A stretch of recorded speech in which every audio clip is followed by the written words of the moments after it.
US DNI Clapper submits his long-expected resignation and on the way out comments on Russian election hacking. The UK arrests suspects on an upgrade fraud scheme suffered by 3Mobile and its customers.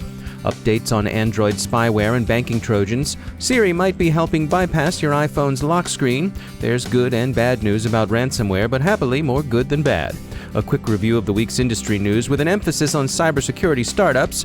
And in China, wisdom sees a passing of the mandate of heaven in cyberspace. Or that's what wisdom spokespeople are saying, anyway.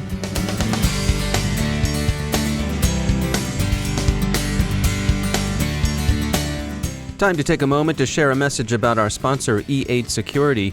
You know, the old perimeter approach to security no longer protects against today's rapidly shifting cyber threats. You've got to address the threats to your network once they're in your networks. And E8 Security Behavioral Intelligence Platform enables you to do just that. Its self-learning security analytics give you early warning when your critical resources are being targeted. The E8 Security Platform automatically prioritizes alerts based on risk and lets your security team uncover hidden attack patterns. To detect, hunt, and respond, you need a clear view of the real risks in your business environment. And that's what E8 gives you. Visit e8security.com/DHR and download their free white paper to learn more. That's e8security.com/DHR. E8, transforming security operations. And we thank E8 for sponsoring our show.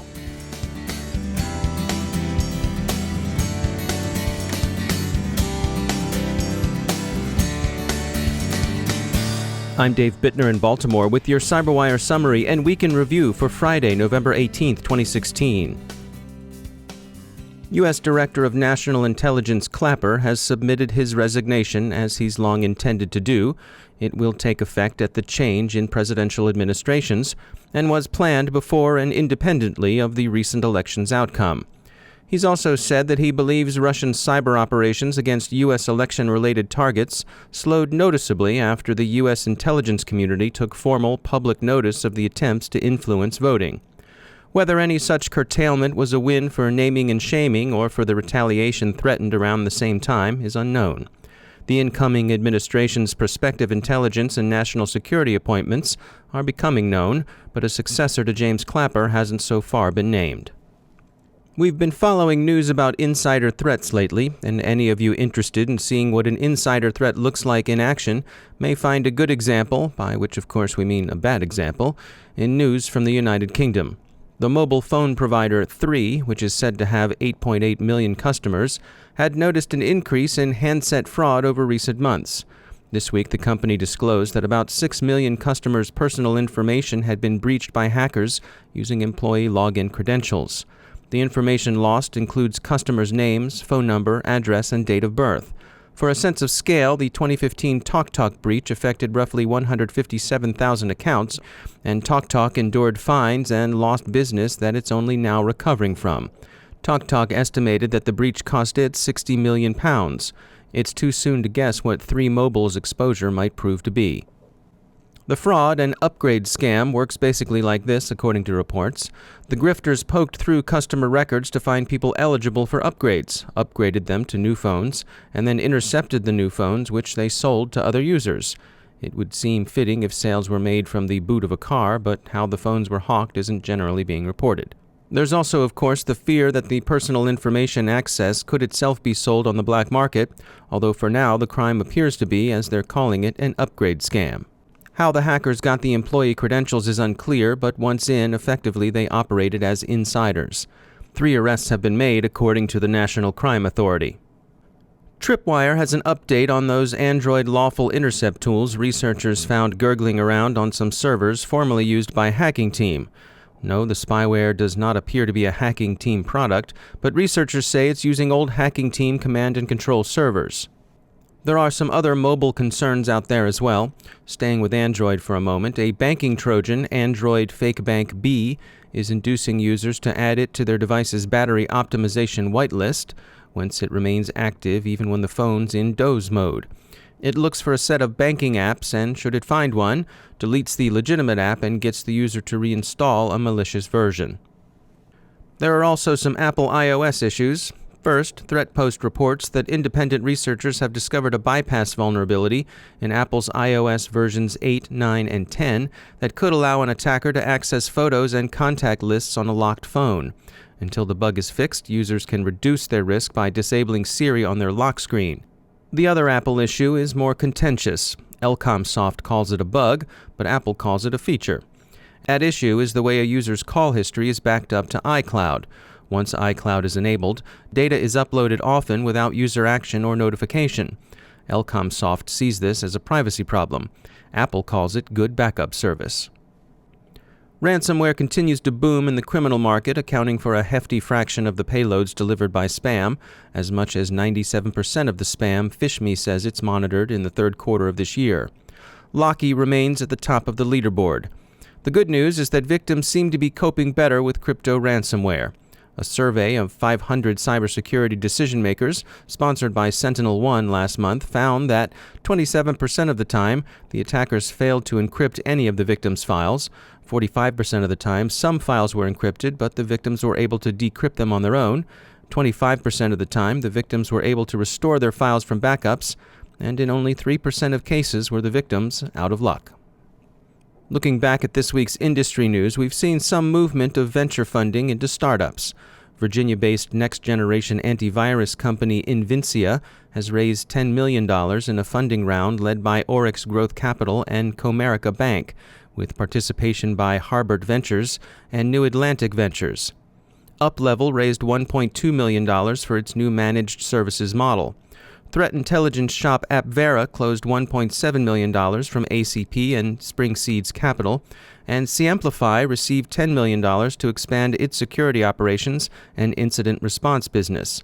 Mach 37-supported cloud server protection company Atomic Core raised $1 million in seed funding, and Masterpiece Solutions announced the successful spin-off of its daughter companies, SourceLight and Zool IoT.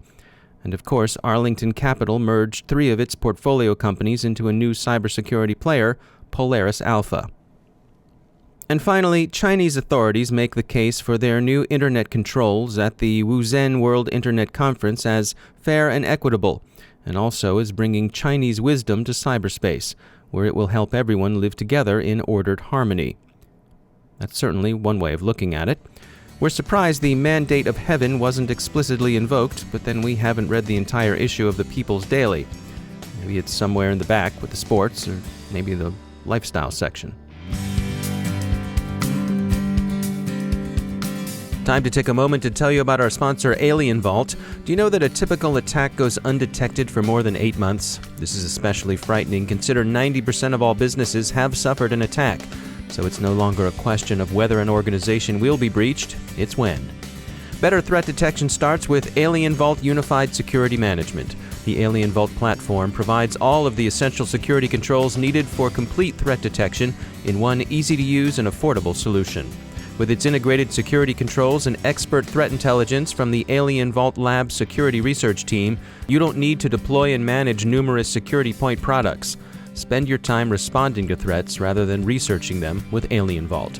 Visit alienvault.com/cyberwire today to download your free 30-day trial of Alien Vault Unified Security Management. That's alienvault.com/cyberwire. And we thank Alien Vault for sponsoring our show.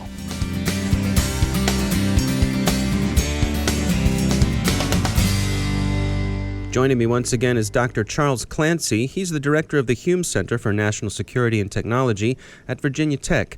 Dr. Clancy, I know you wanted to talk today about a new state initiative called the Virginia Cyber Range. Fill us in. What's going on here? The Virginia Governor's Cybersecurity Commission recommended that the state invest in a cyber range with the goal of improving curriculum and access to laboratory materials for principally high school and community colleges across the state of Virginia. So the current fiscal year budget includes $2 million to build this range, and it includes $2 million next fiscal year to operate the range. But essentially, this range is going to include new courses. This could include full courses or specific modules for courses. It will contain virtualized laboratory exercises that students will be able to take advantage of, and teachers who want to expand cybersecurity offerings, either at the high school or community college level, or other colleges for that matter, will be able to take advantage of these sort of pre-canned exercises and curriculum, with the goal really of building capacity for cybersecurity education across the Commonwealth of Virginia. So really a reflection of the shortage of available qualified people to fill those jobs. Exactly. The same commission found that there were 17,000 empty jobs in Virginia, vacancies in cybersecurity that needed to be filled. And if the state is going to tackle this problem, it requires a significant ramp up in the educational capacity for cybersecurity across the Commonwealth and really across the entire country. The governor of Virginia is currently the chair of the National Governors Association, and he's looking to push this agenda nationwide and get governors excited about programs in their states as well that would expand such capacity. And our hope is that if we can prove successful in this range being a key tool in Virginia, we can expand it regionally and nationally with other states to do the exact same thing across the country. All right, good stuff. Dr. Charles Clancy, thanks for joining us. And now another word from our sponsor, Alien Vault, asking the question, what are your plans for December 1st? Consider listening to what Alien Vault has to say about host-based intrusion detection by going to the cyberwire.com/alienvault and signing on for their free presentation. Now let me ask you a second question. What's the difference between an insider and an outsider threat? Well, that's obvious, right? Actually, not so much. Here's the problem. Once the outsiders get in, they act like insiders. Alien Vault gets this, and they'd like to show you how they can recognize the bad stuff that goes on inside a host. Their unified security management approach integrates host-based intrusion detection systems. That's an approach security pros call HIDS, with real-time threat intelligence and SIEM event correlation, making it tough for bad actors to hide. Let Alien Vault show you how their unified solution can take your security where it needs to go, inside the enterprise. Go to thecyberwire.com/alienvault and sign up for their free December 1st presentation. That's Alien Vault for fast, cost-effective security that works for you. thecyberwire.com/alienvault. And we thank Alien Vault for sponsoring our show.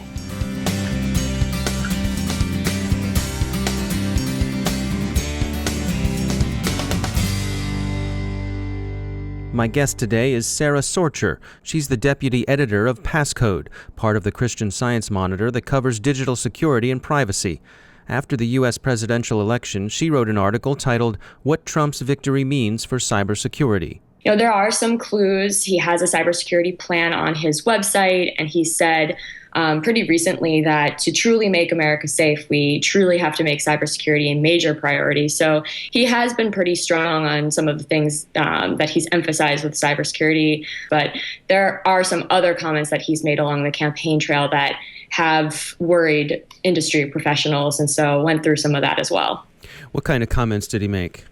Well, there were a few. I mean, he was asked a question on cybersecurity at a debate back in September about what he would, it was a pretty straightforward question about how to solve the cybersecurity challenges facing the country, and kind of went on a winding answer where he talked about his 10-year-old son, Barron, being really good with computers and calling, digital threats the cyber, which kind of started an internet meme. And a lot of the tech press really dismissed this answer as incoherent or utterly disconnected. I mean, he's talked about how he doesn't really use computers at all. So there was this sense of disconnect. Is this somebody that really understands what's going on and the complexity of this? And he does have advisors. He, his senior military advisor is retired Army Lieutenant General Michael Flynn, and he has people who are advising him who do know more. And you do see some of these things on his website that go into more details about the plan. But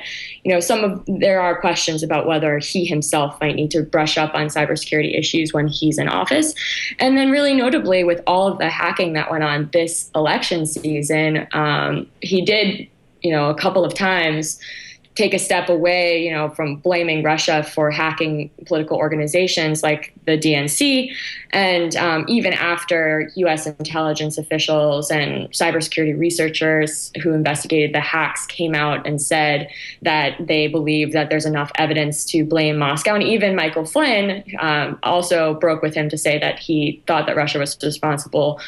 Trump did not acknowledge that or say that he was willing to blame Russia, and it kind of offered up his own idea that maybe it was China, or I think the quote was, someone sitting on their bed that weighs 400 pounds, right. Just kind of casting doubt on this evidence. So that raises some questions about, is now the president-elect, when he's in office, is he going to take these briefings more seriously? Is he going to take the word of intelligence officials who are really on the front lines of, gathering intelligence in cyberspace seriously? Is he going to listen to his closest advisors? He did make some statements along the way about encryption. Yeah, he did. That was another thing. I mean, during the campaign, we also had the big standoff between the FBI and Apple. Trump went so far as to call for a boycott of Apple because he just said, who do they think they are? Really questioning the role of a company, the right of a company to deny the government, access to the phone. And this was a really contentious issue that pitted a lot of people in the tech industry against the FBI, and it hasn't been resolved so far. I think the expectation is that the encryption fight is going to be kicked into the next administration, and the sense among a lot of security professionals right now seems to be that there will be a bill to force some sort of government access into encryption, especially since Senate Intelligence Committee Chairman Richard Burr was, he's still going to be around next year as well. Mm-hmm. And so he was reelected. So I think, you'll see some of this push from within the executive branch if Trump remains consistent to his past statements, and in Congress to take some action on that front. As you survey responses from people on social media, on Twitter, people in the cybersecurity industry, are people taking a wait-and-see approach, or do you see people bracing themselves for, potential rough times ahead? I think you see both. I think you see people who are hoping for the best and who want to be optimistic if it was an outcome that they didn't support or didn't expect. But on the security and privacy side, you see a mix. You have tech companies who, Facebook's Mark Zuckerberg had said that he, wished him luck. And you have a bunch of tech leaders who said that as well and who seem to be giving him a chance. On the other hand, you have people who are privacy advocates who have been calling for the dismantling of some of the surveillance programs from the National Security Agency for a long time. And they're really worried that now Donald Trump will have control of this, someone that, several of them have already said that they don't see as fit for the responsibility of governing these particular programs that could have consequences on people's lives. And so you have privacy advocates already calling for Obama to take action before Trump takes office. What in particular has caught your attention? What are you going to be looking out for? I think on the Russia stuff will be really interesting to watch because there are a lot of people who are saying that this might actually embolden Russia to carry out even more attacks. And there were reports earlier this week by Wired and Vice that this was already happening, that the same hackers that were linked to Russia that are believed to have gone after the DNC servers, that they already began targeting more people at American universities or think tanks, the State Department, Radio Free Europe, other places. And so will Russia, thinking more willing to use these tactics in other parts of the world? I think that's going to be something really interesting to keep an eye on in the long term, something that doesn't just go away in the election cycle. That's Sara Sorcher from the Christian Science Monitor's Passcode. You can find her article, What Trump's Victory Means for Cybersecurity, on their website. She's also co-host of Passcode's podcast called the Cybersecurity Podcast, and you should definitely check that out too. And that's the CyberWire. For links to all of today's stories, along with interviews, our glossary, and more, visit thecyberwire.com. Thanks to all of our sponsors who make the CyberWire possible. We help you stay on top of the news in cybersecurity and information assurance. We can also help you get your product, service, or solution in front of an informed audience of influencers and decision makers. Visit the cyberwire.com/sponsors to find out how. The CyberWire podcast is produced by Pratt Street Media. Our editor is John Petrick, our social media editor is Jennifer Iben, and our technical editor is Chris Russell. Our executive editor is Peter Kilpie, and I'm Dave Bittner. Thanks for listening. Have a great weekend, everybody.